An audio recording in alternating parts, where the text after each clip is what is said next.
ଆଚ୍ଛା ବାବୁ ତମ ନାଁ କ'ଣ? ବାପାଙ୍କ ନାଁ? ବୋଉଙ୍କ ନାଁ? କୋଉଥିରେ ପଢୁଛ? କୋଉ ସ୍କୁଲରେ?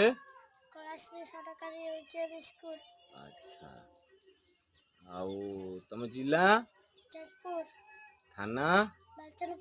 Post office? ଆଚ୍ଛା ତମ ସ୍କୁଲରେ ଯୋଉ ସାର୍ ପଢ଼ଉଛନ୍ତି ସାର୍ଙ୍କ ନାଁ କ'ଣ?